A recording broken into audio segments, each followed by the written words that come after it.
Hello, friends. This is Dave Hurwitz, executive editor at ClassicsToday.com, here with another in our series of 10 stunning albums of non-standard repertoire on BIS. You know it from the black things here, the black color on the discs. Yeah, we're going to talk about BIS. Now, BIS, what can you say about BIS? BIS is one of those independent labels that has amassed the most magnificent catalog, an important catalog, and they keep things in print, and they license some of them to like Brilliant Classics, so you can get them really cheaply, but they have so much fabulous repertoire and unique repertoire. We're going to talk about that for the most part. Amazing. I mean, they've done amazing series. They've got the complete Bach cantatas with the, Japan Bach Collegium. They've got the complete Sibelius edition. Really, really unique and important, historically important stuff. But they also have done so much to just enlarge the repertoire of recorded music with both Nordic composers and also, composers from all over the world.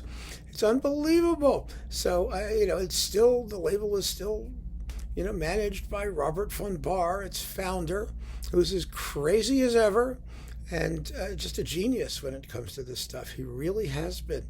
And his legacy is extraordinary. One of the truly great recorded legacies, just like Ted Perry at Hyperion, or it will be the Cousins brothers on Chandos. I mean, these labels are about people as much as they're about music, but what music they have managed to dig up and present to us. And we've already in this series talked about Chandos and Hyperion, and I want you to know there is a cool repertoire on indie labels playlist.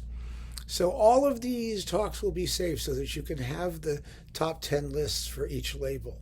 I really, really think that BIS is, I don't know, it's grown up with me as a critic and as a music lover and as a listener, and I can't even begin to tell you how grateful I am for the amount of music that the label has introduced to me in top-notch performances, absolutely top-notch performances. Symphony cycles by everybody you've never heard of. Oh, it's fun, wonderful. In fact, let's get started with our 10 selections. First with Alexander Tcherepnin.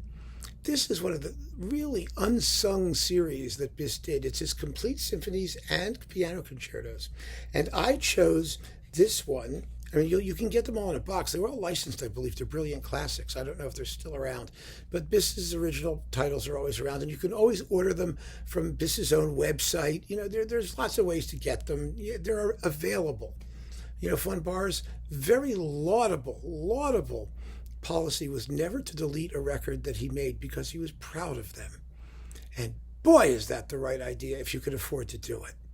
That money is always the issue. But on this disc, you get the Symphonic Prayer and Piano Concerto No. 2 and a tone poem called Magna Mater, and the Piano Concerto No. 4, which is the one I wanted to talk about because it's subtitled Fantasie, and it's based on Chinese folk tunes.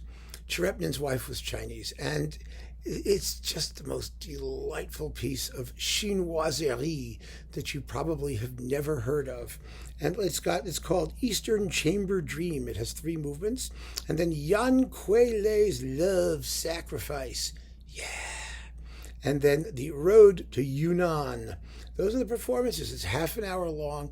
The tunes are irresistible. The orchestration is glittering. Noriko Ogawa is the superb soloist in all of the concertos in here. And there's a bunch of symphonies and a bunch of concertos, like a half dozen of each or something like that. I have all the discs out there. It's like 4 discs. And they are wonderful works. Wonderful, wonderful works. Well worth getting to know. Tcherepnin came from a musical family. He had a father or a cousin or whatever, Nikolai Tcherepnin. Then there was another one. There's a whole bunch of Tcherepnins. But this one is Alexander. His years were 1899 to 1977. So he was around for a while. And nobody talks about this music. And BIS treated it with its usual love, thoroughness, and also a characteristic of BIS is superb soundings. Fabulous engineering. So Tcherepnin, Piano Concerto number 4. A must hear. It really is. It's just, it's great. Then, yes, we have to talk about Allan Petterson, the symphonist that everybody is afraid of, because Pettersson's music was supposed to be so dark and gloomy and miserable and full of angst and melancholy and tragedy, and, well, it sort of is. I mean, its reputation is well deserved, but it's also extremely beautiful and unbelievably powerful. And this performance with Leifs Segerstam and the Norrköping Symphony Orchestra, I mean, I think BIS just finished the Pettersson Symphony cycle. There was a previous one on CPO, but it was derived from like live performances, and they were variable. They were decent, but they were variable. But this is the first Pettersson cycle that consists entirely of studio recordings that really are absolutely consistent, top quality. Segerstam, however, didn't do all of them. Christian Lindberg has done some of them, but they're all wonderful. And the one to start with is Symphony number 8, for a couple of reasons. I did another video on it, so I'm not going to spend a lot of time on it. But the entire cycle is available on BIS, and it's a labor of love, because Von Bahr knew it was not going to sell millions of copies. It was very difficult to get it done because the music is extraordinarily difficult to play. It's taken decades to finish. I mean, this number 8 it came out in 1997, and they're just finishing it now. And that is the kind of long-range vision and artistic integrity that you look for in independent labels, and the BIS has always shown. So Allan Petterson Symphony number 8, it's not the thing to listen to when you want to relax, and it's not going to make you happy, but it's extraordinarily powerful music and deeply, deeply moving. And you also get Symphony number 10, which is only 24 minutes long. The 8th is 46 minutes in 2 movements. But boy, is it hot stuff. Great, great, great stuff, and I would be remiss if I did not discuss Pettersson in connection with BIS. Number 3, here's a composer you probably haven't heard of all that often, Gösta Nystroem, the Swedish composer who wrote fantastic orchestral music. BIS has 4 or 5 discs of his music, quite a few actually, and they're wonderful. There are symphonies and tone poems and concertos. This particular disc has his most popular being a relative term, symphonic poem, The Arctic Ocean, which is unbelievably mysterious and atmospheric. It's just wonderful. And then you have his violin concerto, which is a lovely work, a short work. It's called Homage to France, Hommage à la France, because Nystroem was a French impressionist, he wasn't the Germanic type, which I think is wonderful. It's a whole nother school of composition, which is doubly ignored because A, it's Scandinavian, and B, it isn't German. So here's an opportunity to make amends. And then his Symphonia Concertante for cello and orchestra. Really another lovely, lovely work with Anton Contra playing violin. Remember the Contra Quartet? But the soloists here are Nobuko Imai. Oh, the viola concerto, pardon me. It's a viola concerto. It's not a violin concerto. What am I saying? Idiot. Viola with Nobuko Imai. It's nice to have another viola concerto in the house. And Niels Ullner, cello. And with the Malmö Symphony Orchestra under Paavo Järvi. When he was only like 3, he conducted this. He was following in Dad's footsteps. Because remember, Niemi Järvi was the conductor who really was discovered by BIS. It was BIS who gave him his first big break. And then he went to DG and Chandos and every place else, but he started on BIS with the Sibelius cycle. Remember that? The first Sibelius edition recordings were Niemi Järvi, and some of them still haven't been bettered. Anyway, this is a glorious recording. It was made in, do I have to find it? Yeah, here we go. 93, 94. So yeah, Paavo was like 6 or something. It's wonderful. Listen to The Arctic Ocean by Nystroem. It's spelled, let's see, Nystroem. It doesn't matter. There's a list, down in the description of this video so that you can put together your own playlist. Marvelous stuff. Absolutely marvelous.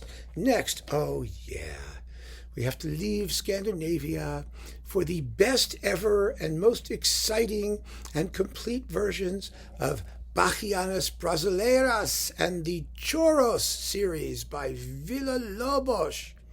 My God, this is great. It's hands down the best versions of this music ever recorded, period. It's with the Sao Paulo Symphony, and John Neschling is the conductor. And in the Bachianas, it's Roberto Minchuk. And boy, are these fabulous performances. And the music is Villa-Lobos at his absolute best.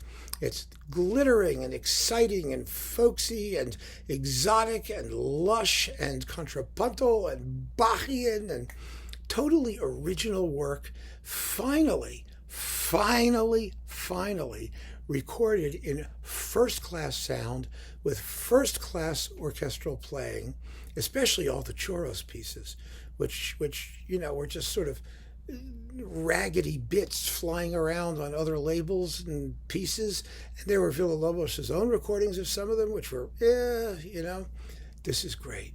This is so great. It's just insanely great. And it's in this box with 7 CDs for the price of 3. And it's worth every single penny. It's glorious. And again, so many of these performances and recordings, they're just not acknowledged. They don't get the credit they deserve. And BIS doesn't give the credit it deserves for having done it. And done it so beautifully. So beautifully. Villa-Lobos. When this came out, I was, well, you just saw my Pavlovian response. It was drool and saliva all the way, my friends. It really was. All right, now, this is such a pile of great stuff. It really is. These 10 discs are so wonderful. Eino Tamberg. Now, this is Nimi Järvi again, but Eino Tamberg was a wonderful Estonian composer, fabulous Estonian composer who passed away a few years ago. Well, now I guess it's about 12 years ago, right? He died, well, he was still born, according to this, but he died about a decade ago. And, this was recorded in 2010, so yeah, that's about right. This was right at the end of his life. You get the suite from his ballet, Joanna Tentata, which is wonderfully Gothic. And then you have his symphonic dances. I did a talk about these. You could hear little bits of them if you go watch that video. It was an early video, so the quality is so-so, but you can hear the music. And also his Concerto Grosso. These are 2 of the most joyous, brilliant, entertaining, enjoyable, post-Poulenkian orchestral works in the entire repertoire. They should be repertoire pieces everywhere. They just should.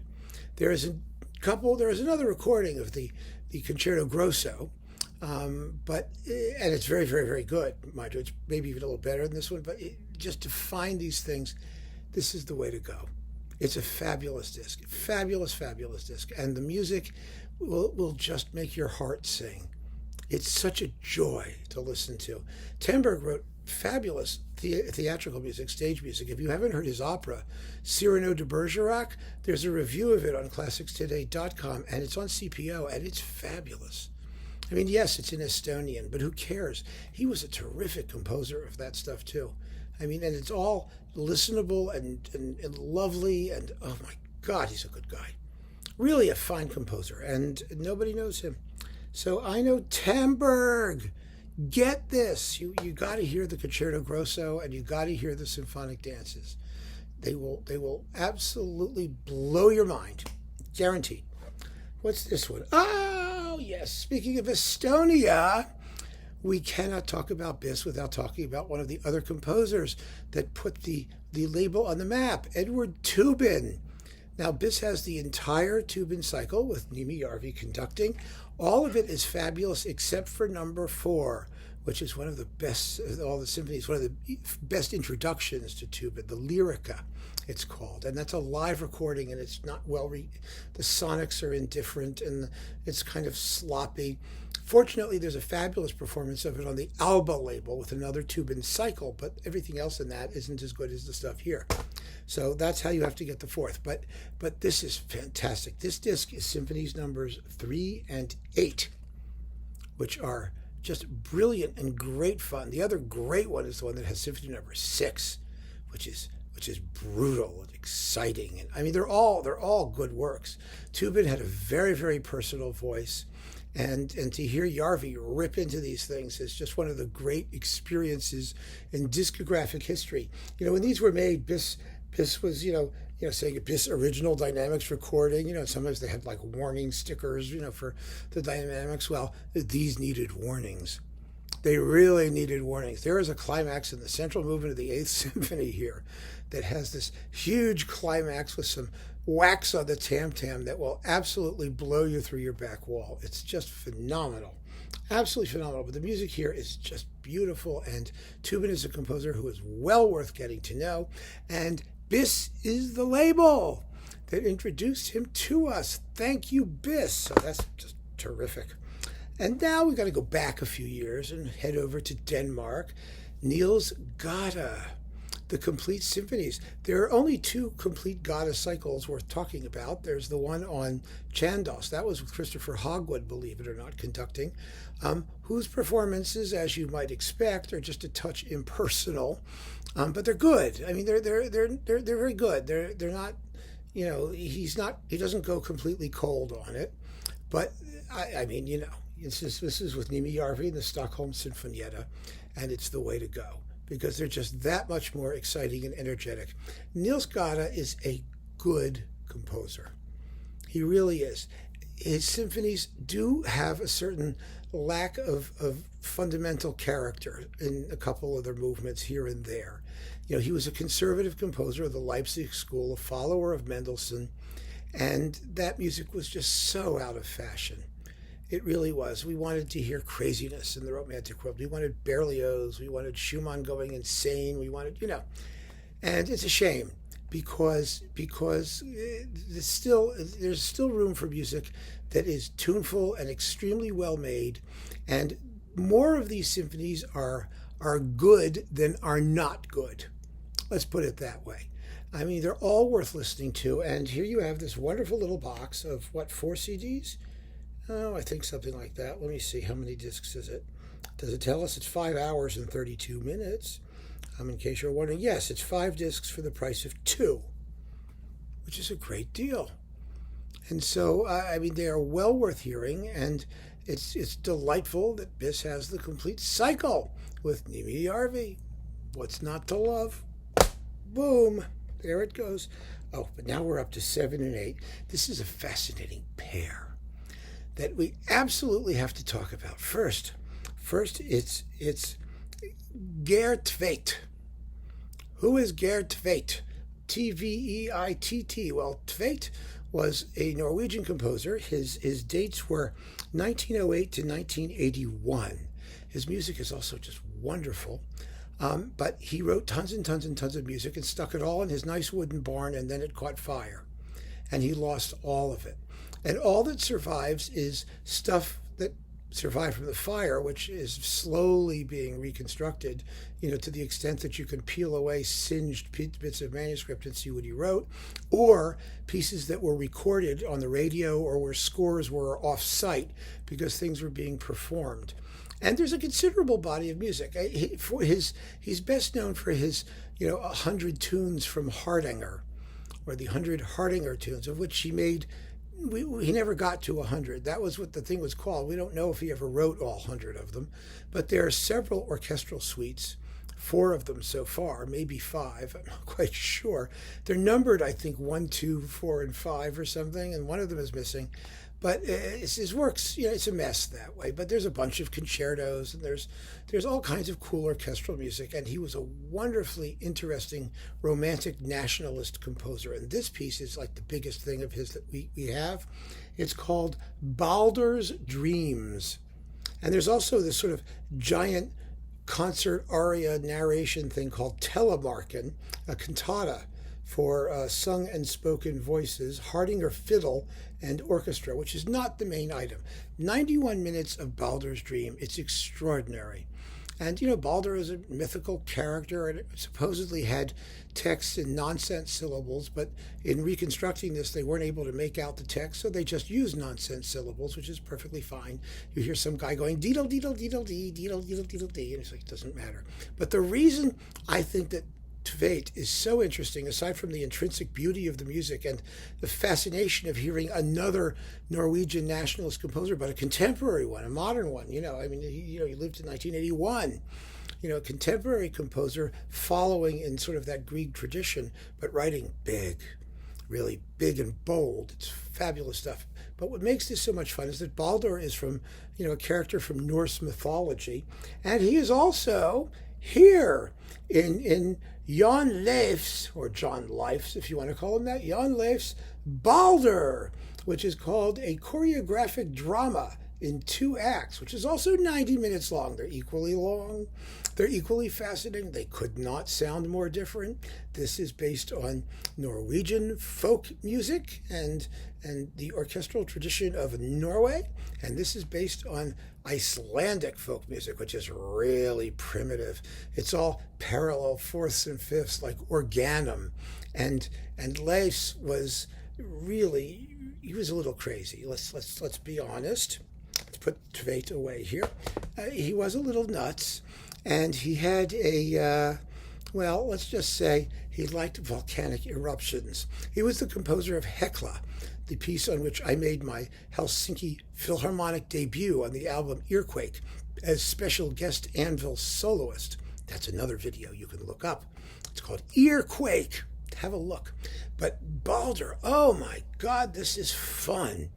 And it's been recorded twice. This is clearly the best of the two, sonically and performance-wise. It's with the Iceland Symphony Orchestra. It's got voices. It has vocal parts.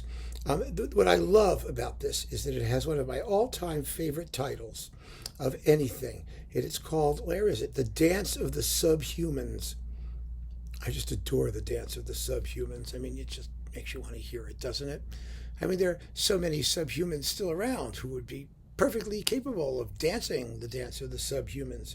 I think it says the creatures of the earth here, but the other recording, they say subhumans, and I'm so happy about that. Anyway, Baldur is Baldur. And it's fabulous to hear these two completely different settings of the same mythological story. I mean, what an opportunity and what fun. I mean, on a rainy day, when you've got some time on your hands to actually compare these two fantastically neo-primitive scores. They're thrilling, absolutely thrilling. So, and the, Jón Leifs series that is still in process, that BIS is still working on. All that's left to complete, I think, are the Edda oratorios. There are 2 of them so far that are out, and the 3rd was left incomplete. But there may be some more stuff too. Who the heck knows? But boy, oh boy, is this fun. It's more fun than we have any right to have it. It's fabulously recorded, and it has another volcanic eruption in it. And nobody did volcanic eruptions as well as Jón Leifs, because he had real volcanoes to inspire him and to copy and to imitate, and imitate them he does. They are extraordinary. So, this one with the Iceland Symphony under Kari Kropsa, conductor. Whoa, baby. Yeah, Leifs Baldur. However, my favorite, well, not my favorite, but I think one of the most important and fantastic and amazing things that BIS ever did was the complete symphonic cycle by Vagn Holmboe. I mean, Holmboe was a Danish composer in the tradition of Carl Nielsen. He was of that school, but he was a completely contemporary conductor. I will never be able to get this out because I never can get it out when I want to get it out. Let me see if I can get it out. Well, it's coming. Wait. It's coming out. At least it's coming out. Well, you can take it out backwards. This is another one of those wonderful deals. It's 6 CDs for the price of 4. And here we go. There he is. Holmboe lived from 1909 to 1996. He actually composed his last symphonies for this series.